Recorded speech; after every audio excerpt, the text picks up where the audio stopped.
April 13th, 1868. On a mountaintop in the highlands of Ethiopia, an emperor stands alone. Below him waits an entire British army.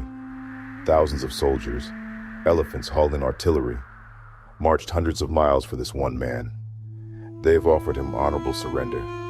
Instead, he raises a pistol, a gift, so the story goes, from Queen Victoria, and makes a choice that turns him into a legend.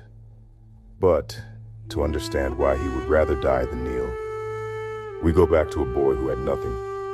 His name was Kasa Hailu, born around 1818 in Qwara, on the empire's poorest frontier.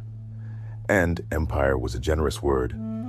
For nearly a century, an age Ethiopians called the Zemene Mesafint, the era of the princes. The emperor had been a puppet. Real power belonged to warlords, each ruling his own patch, each at war with the rest. The land was bleeding itself dry. Kasa should have been nobody. Denied his inheritance, he became a shifta, a bandit, an outlaw in the wilderness. But he didn't just rob the rich. He shared with the poor. Peasants whispered his name. Fighters flocked to his banner. And a bandit with an army is something far more dangerous. One by one, Kasa crushed the great lords of the north.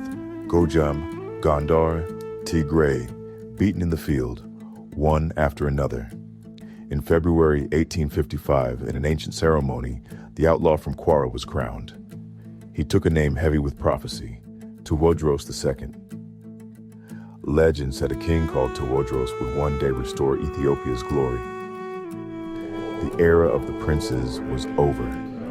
For the first time in 100 years, Ethiopia had a real emperor, and Tewodros had a vision centuries ahead of his time. One unified nation, roads through the mountains, a professional army paid by the state, not the private gangs of feuding nobles. He moved against the slave trade. He even seized church lands to fund it all. But every reform made an enemy. The nobles he'd broken, the clergy he'd taxed. Province after province rose in revolt. And Tewodros answered rebellion with fire. The reformer who dreamed of unity was becoming feared by his own people.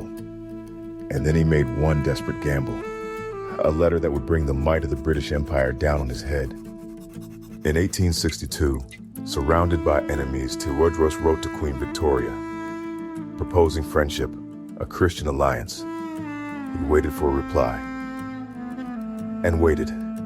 The letter sat forgotten in a London office. No one answered. To a proud emperor, the silence was an unbearable insult. Enraged, he did the unthinkable.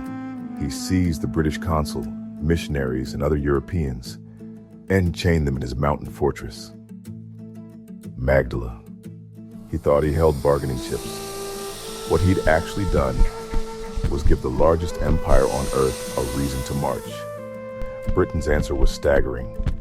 An expedition of 13,000 fighting men, tens of thousands of animals, even elephants for the guns, with one objective: free the prisoners, break the emperor. Picture Tewodros standing on the walls of Magdala. The golden age he was promised never came.